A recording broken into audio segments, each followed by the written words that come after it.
Hello friends, welcome to my channel Sahu science classes. प्यारे बच्चों, आज की वीडियो कक्षा 12 भौतिक विज्ञान पार्ट 1 वैद्युत आवेश तथा क्षेत्र के एक मोस्ट इम्पॉर्टेंट टॉपिक की है। बहुत ही छोटा सा है, बहुत ही छोटी सी वीडियो है और इसको देखने के बाद आप वो टॉपिक कभी भी नहीं भूलेंगे। और वो टॉपिक है हमारा वैद्युत द्विध्रुव तथा वैद्युत द्विध्रुव आघूर्ण। ठीक है, तो ये दो टॉपिक हैं जो एक ही टॉपिक बोल सकते हैं, है ना, एक ही मिलके बने हुए हैं और बहुत ही ज़्यादा इंपॉर्टेंट है क्योंकि इसके बिना इस चैप्टर के डेरिवेशंस होना बिल्कुल असंभव है। ठीक है, तो वीडियो को एंड तक देखिएगा। चैनल पे नए चैनल को सब्सक्राइब कीजिएगा। इससे पहले का अगर कुछ नहीं देखा है आपने तो चैनल पे जाके आप विजिट कर सकते हैं। आइए वीडियो को स्टार्ट करते हैं प्यारे बच्चों, जो कि हमारे 2025 के बोर्ड एग्जाम्स के लिए बहुत ज़्यादा इंपॉर्टेंट है। तो देखिए, सबसे पहले हम समझेंगे वैद्युत द्विध्रुव। तो वैद्युत द्विध्रुव क्या होता है? सबसे पहले वैद्युत, तो हम जानते हैं कि इस पार्ट में वैद्युत किसको डिनोट करता है? वैद्युत बताता है डायरेक्ट आवेश के बारे में। ठीक है, और द्विध्रुव, द्विध्रुव का मतलब हो गया जिसके दो पोल्स हों, जिसके दो एंड हों। ध्रुव मतलब क्या हो गया? दो पोल्स, दो एंड। ठीक है, तो देखो बहुत ही इजी तरीके से आपको याद कराऊंगा और याद भी हो जाएगा। देखिएगा प्यारे बच्चों, और याद हो जाए तो वीडियो को लाइक जरूर कीजिएगा। दो समान किंतु विपरीत प्रकृति के आवेश, दो समान किंतु विपरीत प्रकृति के आवेश। क्या मतलब हुआ इसका? कि दो समान हैं। तो देखो यहाँ पर हम देख पा रहे हैं कि Q और Q ये दोनों कैसे हैं? समान है।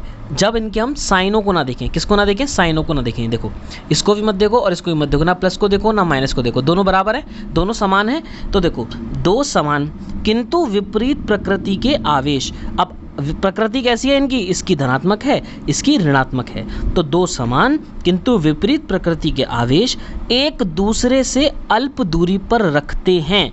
तो एक दूसरे से, ये जो दूरी रखी गई है ना, जिसको हमने दूरी को मान लिया r, तो ये r दूरी पर रखते हैं। तो इस प्रकार बने निकाय, निकाय का मतलब हो गया एक सिस्टम जो बनके तैयार हुआ है, उसको वैद्युत द्विध्रुव कहते हैं। अब एक बार आंख बंद करिए और बोलिए दो समान, बहुत ही ईजी याद हो जाएगा आपको। दो समान किंतु विपरीत प्रकृति के आवेश एक दूसरे से अल्प दूरी पर रखते हैं, तो इस प्रकार बने निकाय को क्या कहते हैं प्यारे बच्चों? वैद्युत द्विध्रुव कहते हैं। देखा कितना इजी याद हो गया? ठीक है, आई होप आपको याद हो गया होगा और अपने दोस्त के साथ वीडियो को शेयर कीजिएगा। देखिए इसके बाद समझते हैं वैद्युत द्विध्रुव आघूर्ण को, जो कि बहुत ज़्यादा इंपॉर्टेंट है अपने आप में। तो देखिए क्या है वैद्युत द्विध्रुव के, वैद्युत द्विध्रुव अभी हमने पढ़ लिया ऊपर ये वाला।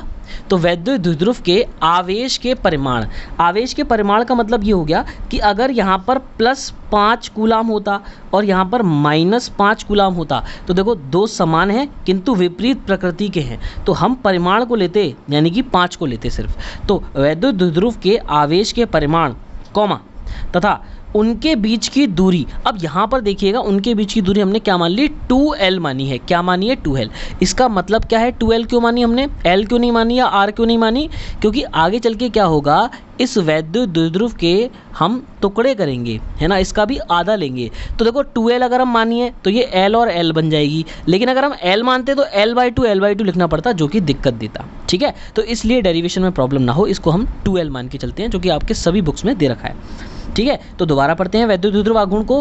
वैद्युत द्विध्रुव के आवेश के परिमाण तथा उनके बीच की दूरी के गुणनफल को, यानी कि आवेश का परिमाण क्या हो गया? Q तथा 2L उनके बीच की दूरी। ठीक है, Q पर ये गलती से लगा दिया है, Q पर आवेश नहीं, आप वो मत लगाना, चार्ज वेक्टर है ना, एरो नहीं दिखाते। तो P वेक्टर बराबर होता है Q × 2L। दोबारा बोलूँगा, वैद्युत द्विध्रुव के आवेश के परिमाण यानी कि Q तथा उनके बीच की दूरी के गुणनफल, उनके बीच की दूरी हमने क्या मानी है? 2L मानी है। इनके गुणनफल को वैद्युत द्विध्रुव आघूर्ण कहते हैं। इसे P से प्रदर्शित करते हैं। बोलो समझ में आई मेरी बात? ये हो गया वैद्युत द्विध्रुव आघूर्ण। ठीक है, और P की दिशा हमेशा ऋण आवेश से धनावेश की ओर होती है। ये बहुत इंपॉर्टेंट बात थी। ठीक है, तो आई होप आपको वैद्युत द्विध्रुव और वैद्युत द्विध्रुव आघूर्ण समझ में आया होगा। इसके बाद नेक्स्ट वीडियो जो आएगी उसमें हम अक्षीय स्थिति और निरक्षीय स्थिति में वैद्युत क्षेत्र की तीव्रता वाले डेरिवेशंस करेंगे, जो कि आपके एग्जाम के पॉइंट ऑफ व्यू से बहुत ज़्यादा इंपॉर्टेंट है। और 2025 के बोर्ड एग्जाम्स की अगर आप तैयारी कर रहे हो तो ये वीडियोस, ये चैनल आपके लिए है। ठीक है, तो वीडियो को लाइक कीजिएगा, शेयर कीजिएगा और चैनल पर नए चैनल को सब्सक्राइब कीजिएगा। मिलते हैं बहुत ही जल्द ऐसी ही इंपॉर्टेंट नेक्स्ट वीडियोज़ में। Good bye guys.